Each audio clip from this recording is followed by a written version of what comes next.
All right, welcome back to another episode of Creedle. I am joined today by Clarke Forsythe, the author of a recent Wall Street Journal piece entitled "Democracy is the Issue in the Mississippi Abortion Case." I've linked it in the show notes. And Mr. Forsythe is senior counsel at Americans United for Life. He's been doing this kinds of work for decades. And he's the author of Abuse of Discretion, the inside story of Roe versus Wade. If you want to read that book, I highly recommend it. I've got my own copy right here. This is a really good manual for understanding everything about the legal regime that has created Roe, created our abortion restrictions in America, or our lack thereof. And it's a really good sort of field guide for all of that. It's very good. Highly recommend. And in addition to writing that, Clarke is also husband to Karen and the father to 5 daughters, the eldest of which is my wife, Sally. So, Dad, welcome to Creedle. It's great to be here, Zach. No, I'm really glad to have you. I know you've been on some of my podcasts before, but never on Creedle, so this is your first time appearance. And I really enjoyed your recent piece in the Wall Street Journal talking about this Mississippi case. I want to talk about the Mississippi case and exactly what is at stake in front of the Supreme Court in the coming weeks and months.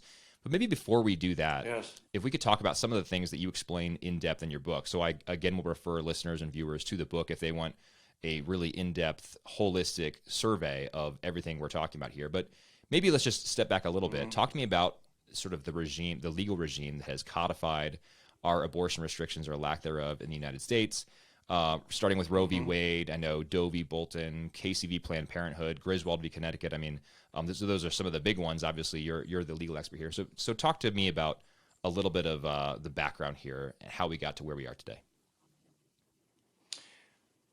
Well, it all goes back to Roe versus Wade, really. Griswold versus Connecticut in 1965, the court said that there was a right to contraception, or at least marital contraception. But it was really a big leap to Roe versus Wade in 1973. There really wasn't a precedential bridge. It really was a logical, biological, legal, constitutional leap. But the court took it in 1973. And I explain in Abuse of Discretion what all went behind the scenes in 1971 and 1972, really the societal crisis as well as the crisis in the court. But the big case is Roe versus Wade in 73, in which the court, by a 7-2 vote, basically just announces that there's a right to abortion. And they say that there's a right to abortion not only in the so-called early stages of pregnancy, but there's a right to abortion up to fetal viability, and then even beyond fetal viability for any health reason. And then they define health as all factors, sociological, familial, economic, emotional, medical, related to the well-being of the patient. That's their definition. Well, what isn't part of that? So even after viability, they declare there's a right to abortion that the states can't prohibit, all the way up to birth. And so because of Roe versus Wade, still 48 years later, we are one of only 7 nations of 195 across the globe that, because of Roe, allows abortion for any reason after 20 weeks. So the court set us on a trajectory that's been terrible for the nation. It's been a self-inflicted wound for the court. And it set us off as one of the most extreme abortion regimes in the entire globe. The court did a couple other terrible things as well, striking things. The court set itself up as the center of abortion politics in the country, because the court determines the law in every state and county and town from coast to coast. And the court established a very detailed regime. It didn't simply say the Georgia and Texas laws were invalid. It really drafted a national statute, which the court controls and has controlled by itself and through the lower federal courts. So the court has in effect become the National Abortion Control Board. And that's why confirmation hearings like Justice Kavanaugh's, and to a lesser extent Justice Barrett's and Justice Thomas's, were so vitriolic, so bitter, so divisive, because if 9 justices are the center of abortion politics, then every justice could threaten the abortion regime. And so it invited personal attacks of campaigns of destruction against the nominees. So it's all been a terrible self-inflicted wound, and the court can't soon enough overturn that decision and send the issue back to the American people. Yeah, I really appreciate your point about how the court has become this sort of national abortion control board. And one consequence of that is that the abortion issue also becomes a sort of bellwether, if that's the right word, for national politics, including national elections at the presidential level, because it's the president who appoints the justices. And then so if this is such a salient issue, and I think it is a very salient issue for many American voters, myself included, then that is going to have at least some bearing on how you'll cast your votes, even for president, only because of the president's ability to appoint. And for the U.S. Senate. Yeah, that's a good point. Yeah, very good point. Yeah, so do you also know offhand which of those, what the other 6 countries are that you mentioned have sort of the same or less abortion restrictions? Because I remember reading about this in your book, and on the one hand, you might think, yeah, that's right, because America should be sort of the beacon of progressive enlightenment and autonomy in the world, and so it's right that we're leading the way. But I know at least one of those countries is China, and so anytime you have America and China as, you know, two of only 7 countries in the world who are on one side of an issue, you might want to take a second guess or take a second look. So do you know what the other countries are offhand? Well, it includes North Korea and Vietnam and China and Canada. And Canada stands out as, I think, the only other nation in which the Canadian Supreme Court struck down a prior law, and then the vacuum has never been filled by the Canadian Parliament. And there may be one or two others, but those are the major countries that we're grouped with as the most extreme abortion regimes in the entire world. Yeah, so these are not the beacons of Western progressivism. This is basically the United States, Canada, and then authoritarian repressive regimes like North Korea and China. Yeah, not good. Absolutely. And I mean, you know, European countries, which many Americans perhaps would like to model ourselves after, even those limit abortion perhaps by 14 weeks. So we are even more extreme than European countries. Now, another line in your recent Wall Street Journal piece caught my eye, and you talk about this in your book as well, but you say, many Americans might be surprised to know that since Roe in 1973, the Supreme Court has not addressed an actual abortion prohibition that applied before fetal viability. Now, you alluded to this a little bit, and you also hinted that Canada has a sort of similar situation where their court struck down restrictions and the gap has never been filled. But I think that's surprising to people, that the Supreme Court really hasn't addressed an actual abortion prohibition that talks about what prohibitions apply, if any, before fetal viability. And you mentioned that this is potentially what the Mississippi case involves. So let's pivot to the Mississippi case now a little bit and talk to us about what's at stake in the case, what this is about, and what this means for the court. There are something like 40 abortion cases in the lower federal courts, all heading to the Supreme Court. There's a traffic jam heading to the Supreme Court, and this is kind of the first of those 40 cases to get. Is that, just real quick, is that a historically high number, or is that more or less on pace? It is. It is. I mean, you know, in 2021, there are 2 unique conditions involving these cases that really haven't existed before.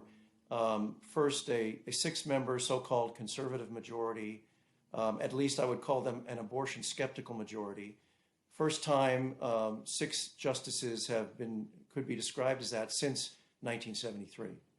And secondly, there are an abundance of abortion cases in the lower federal courts, which hasn't been true before either. So the court knows, the court can pick and choose. It can pick and choose any or none of those, and it can do so carefully. So the end of the answer, which I'll address now, is kind of that the court could see this as a first step of 2 steps, or the first step of 3 steps toward overturning Roe versus Wade. At least that kind of thinking can be going on, because there are so many other cases that are heading to the court. But Mississippi's passed a 15-week limit, a limit of abortion, prohibiting abortion after 15 weeks of gestation. And that arguably conflicts with Roe versus Wade. And because it arguably conflicts with Roe, because Roe says you can't have any prohibition before viability, and viability is, the minimal now is maybe 21, 22 weeks. Again, it depends on how you define viability, which is somewhat vague.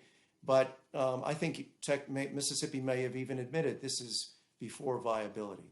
So it arguably conflicts with Roe. The Jackson, Mississippi Abortion Clinic, Jackson Women's Health Organization sued in federal court even before the law ever went into effect. And that creates the test case that has gone through the lower federal trial court, the district court, the Court of Appeals, and then was appealed to the Supreme Court really about a year ago, 10 months ago. The court kind of kicked it down the road for several months, and then just in May decided to take the case. And so it will be argued maybe in the fall, maybe in November, with a decision at least by next June, or by the end of next June. There's a lot of complete discretion as to when the court releases decisions, but the end of the term comes June 30, 2022, so it's almost certain a decision by then. But there are a lot of uncertainties after that, a lot of possibilities. I like to describe it as when the court issues a decision kind of shaping any legal doctrine, whether it's immigration or sovereign immunity or corporate law or abortion, the court can kind of alter its doctrine, the legal framework with tiny steps or small steps, big steps. And I would like the court to overturn Roe versus Wade in this case and take that big step. But it could simply say the lower court's got this wrong, we're going to send it back, and you have to actually go through a fact-finding process. You have to you should determine what the impact of this law is going to be, or the court could say something like, we're going to send it back, and the law should go into effect before it should be challenged. Or the court could simply say, this is not inconsistent with Roe versus Wade or Planned Parenthood versus Casey, and we're just going to uphold it on its face. And if people in Mississippi want to challenge it as it's applied, they can do so. I mean, those are all different steps, tiny, small, big, the court could take. I see my job as an advocate in court to encourage the court and give the court the reasons why and the tools to take the broadest step possible. But I think we just need to have modest expectations. And here's why. Mississippi has not asked the court to overturn Roe versus Wade or Planned Parenthood versus Casey or any other precedent. And the court usually looks to the parties to present the questions that the court has to decide. And in this case, Mississippi has, I think, posed a very modest question, which is simply whether all prohibitions on pre-viability elective abortions are unconstitutional. That's a very kind of modest question, kind of an incremental question. And so the big question, overturning Roe, overturning Casey, isn't really presented. Mississippi could, I suppose, change its mind, but right now it's just asked this really modest question. So how is that modest question distinct from asking for a total overturning of Roe? Because if Roe says basically no abortion restrictions except for, health reasons? Or, I mean, if that's what Roe says, if that's what Roe codifies, and Mississippi is saying, hey, can we have other restrictions? Isn't that the same thing as overturning Roe? Well, abortion advocates would say it is, because they'll say it just guts Roe. They'll say, well, there's nothing left of Roe. But I mean, as a practical matter, 90% of abortions are done before 12 weeks. So even if Mississippi could enforce a 15-week limit, it would not touch 90% of the abortions that are done. If every state passed a 15-week limit, it would not touch 90% of the abortions that are done across the country. And overturning Roe, I mean, that's a good question is, what does it mean to overturn Roe? It means that it's no longer the law, but by overturning Roe, the court doesn't make abortion illegal. No federal statute that prohibits abortion goes back into effect. No 50-state prohibition on the books goes back into effect. Basically, overturning Roe means sending it back to the states, and what's on the books in the states can presumably be enforced. So if Colorado allows abortion on demand up to birth, that's the law in Colorado. If Mississippi has a 15-week limit, that can be enforced in Mississippi. If Ohio has a limit at viability, fetal viability, that can be enforced. But it's very decentralized if the court overturns Roe versus Wade and sends it back to the states. And I think the terminology really matters, because I often see these sort of scare pieces in, Slate or the New York Times or Washington Post and any of the sort of usual culprits that will say there's a abortion case in front of the Supreme Court. Your abortion rights could be at stake. When in reality, based on what you just said, even if Roe is, quote, overturned by a decision like the one that's in front of the court in this Mississippi case, that would not affect a lot of people who live in the U.S., right? If you live in California, your abortion rights would not be affected by that, unless the court were to actually not just overturn Roe and say, this reasoning was wrong, but actually declare the opposite, right? That somehow abortions constitute a violation of the rights of the unborn baby, right? But that's not what, no one really expects that to happen. Am I right in thinking that? That's correct. Another way phrasing it is that the court, some advocates would urge the court to declare that the unborn child is a person, a constitutional person under the 14th Amendment.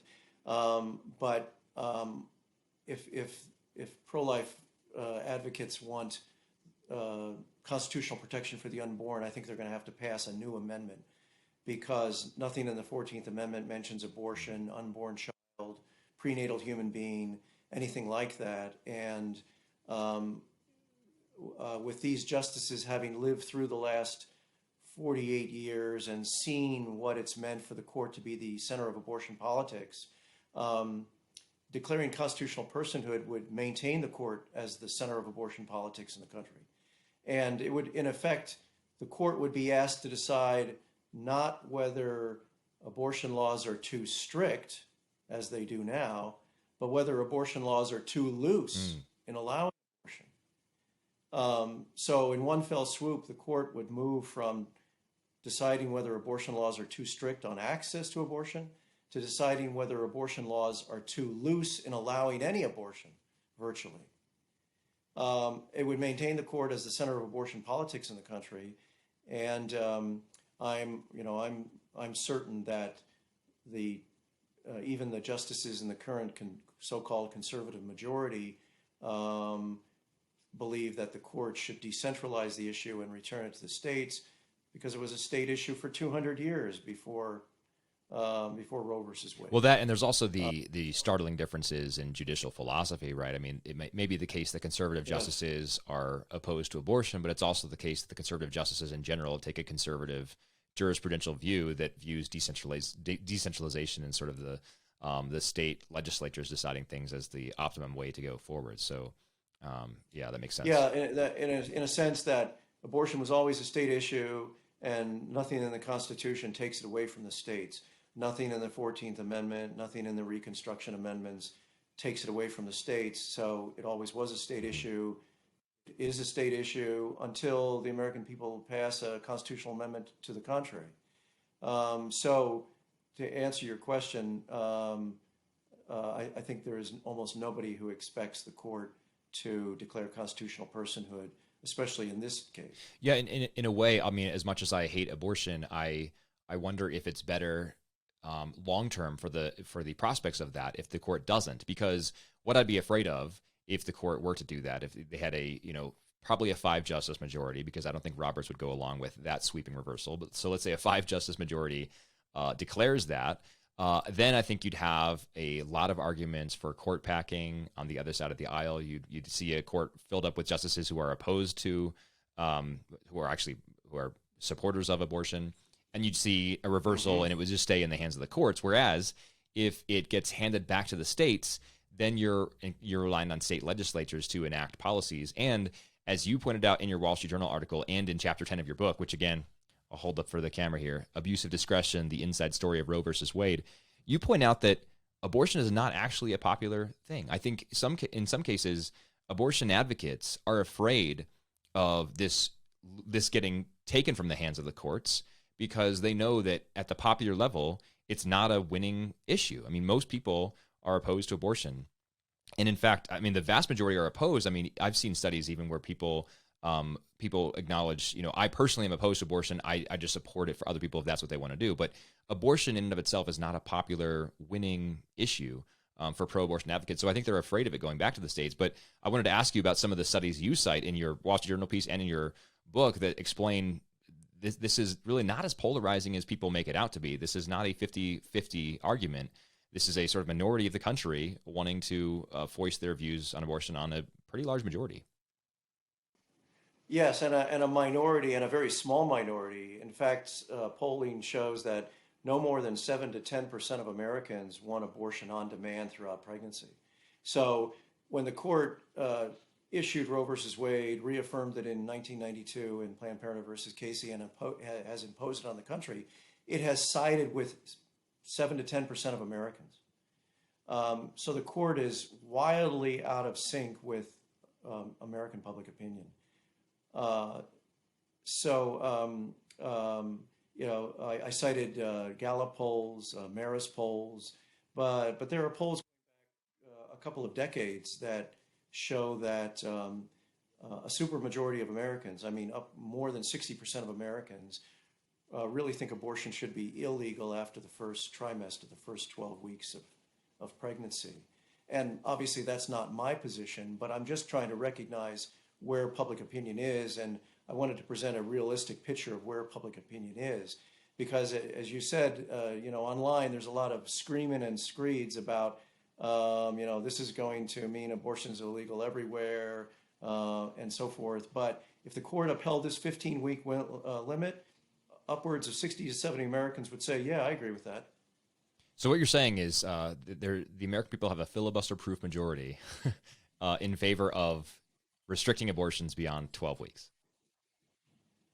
That's right. That's right. If you go online and you just look for polarization or polarized an abortion, you'll see all kinds of commentary saying that the American people are polarized on the abortion issue. In op-eds and commentary, but in supposed news analysis. And that suggests that 50% of the people are on one side of the spectrum, 50% of the people are on the other. And that is just flat out wrong. There is a big middle, and on a range of abortion-related issues. And Americans need to know that, and the court needs to know that. That's why I felt compelled to write the Wall Street Journal piece. Now, one other question for you, as it relates to sort of the broader abortion fight. Your first book was about prudence in politics, and part of that I think is not letting the perfect be the enemy of the good. And so I'm wondering what you would say to people who are listening or viewing this and sort of opposing an incrementalist approach, right? In other words, what they really hope for is the Supreme Court to not just nullify, but actually reverse and hold the opposite of the Roe v. Wade decision, right? To keep it centralized in the courts, or they want Congress to pass a personhood amendment, et cetera. And anything short of that is tough to get excited about, right? And I think personally, I think that's a problematic position because in our Republican system of government, we rely on incremental approaches all the time. I remember watching a Marco Rubio interview several years ago, and he had sponsored a bill that would prohibit abortions, beyond a certain point. I think it was viability, except for reasons of health, right? And he was challenged by the TV host, and the TV host was asking, well, if you really believe that abortion is wrong, why are you having this provision? And his response was, well, because this is better than nothing, and this is the way I can get bipartisan support for this bill.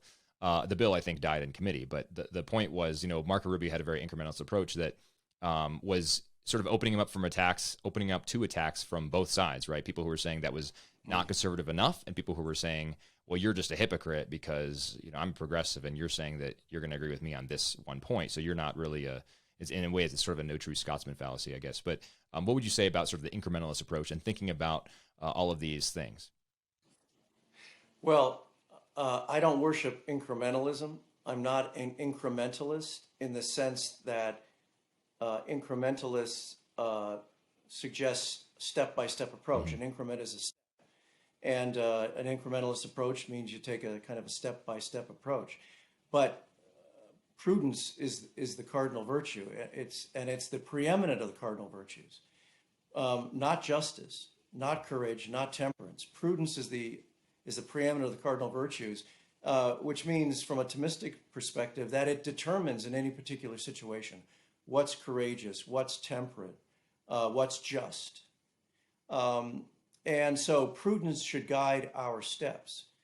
Prudence comes first, not incrementalism. But prudence needs to decide what steps are effective, because prudence as a cardinal virtue is oriented toward the moral good in politics and should lead us to the moral good and effectively achieving the moral good, not just talking about it, not just shouting about it, but achieving it. And so I look to prudence to guide whatever the steps are in any particular situation for whatever particular strategy. And if the court, as I believe is certain, is not going to declare constitutional personhood, then what is the way? What is the political strategy? What's the legal strategy for achieving the greatest good in protecting human life from conception, from coast to coast? And although a constitutional amendment might be considered, the pro-life advocates really need to understand that the states have been the source of strength for the cause of life in America. Compare the U.S. with a federalist system to, say, Canada with a parliamentary system, or to Great Britain with a parliamentary system. The cause for life in those parliamentary countries tends to be moribund, much less strong, creating much less momentum, having much less success than the cause for life in America. Because when we're kicked out of some congressional committee or some bill in Congress dies, the cause for life has gone into the states. And state by state, year by year, has created real progress. The abortion rate has declined 50% since 1980, has passed strong legislation. I mean, Wyoming, just a couple of months ago, became the 31st state in the country to pass a fetal homicide law from conception. And virtually all of those 31 states have passed those laws since Roe versus Wade. So I frankly am concerned that if we either ask for constitutional personhood or pass a constitutional amendment that federalizes the issue, or that puts the issue back in Washington, that the movement could rue the day that happens if all the focus is on D.C. and not working in the grassroots, state by state, where so much progress and so much momentum has been created. Yeah, I share your concern, and it would be a shame to see 40 years of work at the state level just undone in one presidential administration at the federal level once these issues become so centralized at the federal level.